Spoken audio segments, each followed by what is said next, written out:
الله أهداكم شهر رمضان.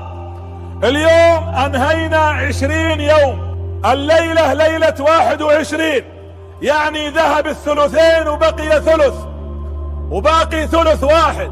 وأعظم الأيام والليالي في هذا الشهر هي هذه الليالي المباركة، ولذلك النبي اعتكف أول رمضان، العشر الأول من رمضان اعتكفها النبي، ثم نزل عليه جبريل قال إنها ليست هنا، يعني ما هي موجودة ليلة القدر في العشر، فاعتكف العشر الوسطى، فأخبره جبريل أنها ليست هنا، ثم اعتكف العشر الأخرى، فقال له جبريل بأن الله يأمر نبينا صلى الله عليه وسلم أن يتحراها في هذه العشر. حطوها قاعدة من الليلة، قل يا رب عجلت إليك ربي لترضى، يا رب سأعبدك في العشر الليالي من الليلة ما لم أعبدك في غيرها، يا رب اللهم إني سأسابق إليك وسأركض إلى جنانك، اللهم لا تخرج رمضان إلا وقد اعتقت رقبتي من النار وتقبلت مني. ترى مو بكل من امتنع عن الطعام والشراب صايم. الرسول يقول صلى الله عليه وسلم من لم يدع قول الزور والعمل به والجهل فليس لله حاجة أن يدع طعامه وشرابه. اللي تاركن الطعام والشراب والشهوة بس عادة، لكن العين تزني وزناها النظر الحرام، والأذن تزني وربما الفرج يزني، والإنسان ما توقف عن فعل الحرام وينام عن الصلوات ولا يصلي مع المسلمين. وين الصيام؟ تلعب على مين انت؟ اللي يبغى الجنة يعمل لها، يعمل للجنة قبل فوات الأوان. فنحن في أفضل ليالي السنة كلها، والله الذي لا إله غيره إن قدر هذه الليالي من أعظم القدر. ولذلك قال النبي صلى الله عليه وسلم قال رغم أنف ثم رغم أنف ثم رغم أنف. وش معنى رغم أنف؟ يعني وضع أكرمكم الله خشمه في التراب. قيل من يا رسول الله؟ من ذكرت عنده ولم يصلي علي. ورغم أنف من أدرك أبويه ولم يدخل الجنة. ورغم أنف من أدرك رمضان ولم يغفر له. كل واحد يسأل نفسه سؤال: كم ذنب ارتكبته في رمضان الماضي إلى البارح؟ كم نظرة حرام؟ كم غيبة؟ كم نميمة؟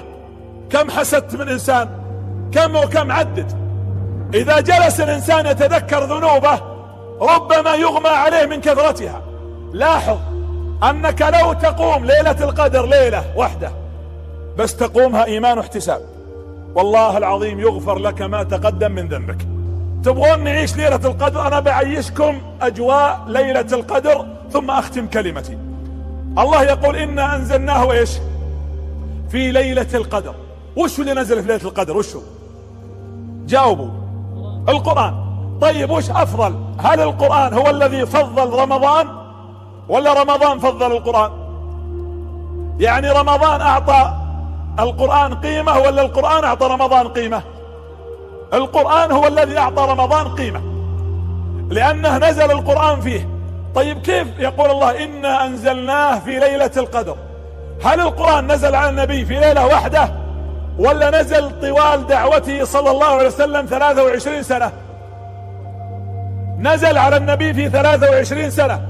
طيب كيف نزل القرآن في ليلة القدر؟ نزل من السماء السابعة إلى السماء الدنيا في بيت اسمه بيت العزة في الجنة. نزل القرآن من السماء السابعة للسماء الأولى، نزل كامل، وبدأ ينزل على النبي صلى الله عليه وسلم متواترا منجما طيلة دعوته عليه الصلاة والسلام. طيب والصفات هذه الليلة؟ قال الله إنا أنزلناه في ليلة القدر. وش معنى القدر؟ وش معنى القدر؟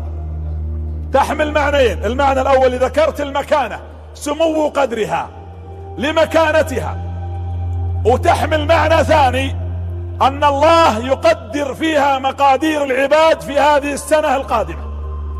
واجتمع المعنيين في سورة الدخان: إنا أنزلناه إيش؟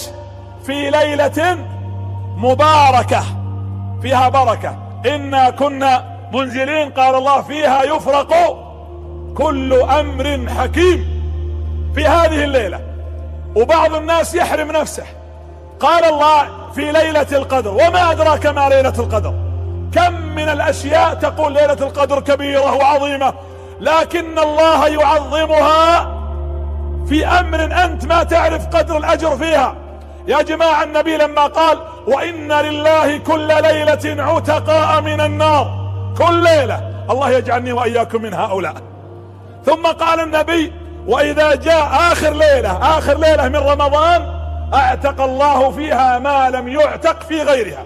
قال واحد من الصحابة: أهي ليلة القدر يا رسول الله؟ قال: لا، ليلة القدر لا، ليست هي. قال: إذا ما هي؟ قال: إنما يوفى العاملون أجرهم في آخر عملهم.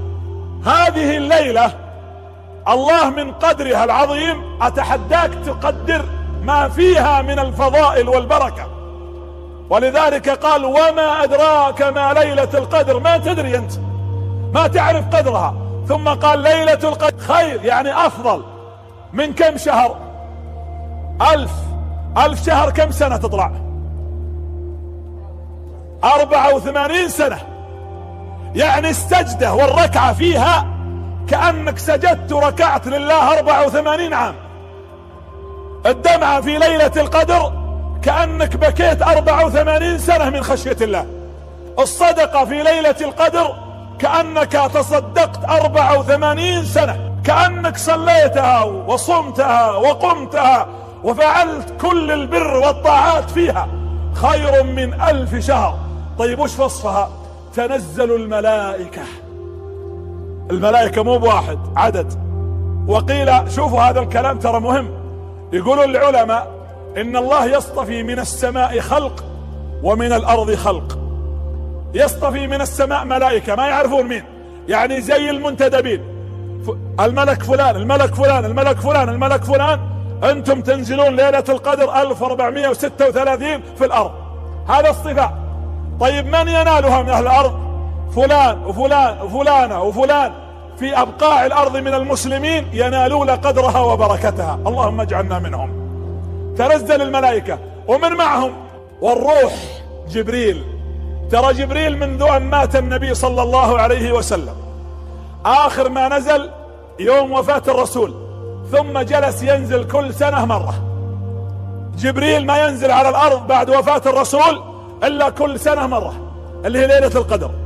يا جماعة عيب، والله عيب يجي جبريل من السماء يتفقدنا ولا يجدنا. وتدرون ليش ينزل؟ جبريل ينزل يتفقد القرآن. يقول جابر: سألت النبي صلى الله عليه وسلم: لما ينزل جبريل؟ قال: يتفقد القرآن، يشوف أهل القرآن. وينكم يا أهل القرآن؟ وين أهل أمة محمد بن عبد الله؟ يشوف الصفوف. وللأسف حنا نبدأ أول رمضان نصلي للجدار، وتنقص الصفوف لين يجي أواخر الليالي ولا يبقى إلا صف. وفي بعض المساجد ما يبقى إلا أحيانا الشيبان الكبار في أول الصفوف، إلا ما رحم الله.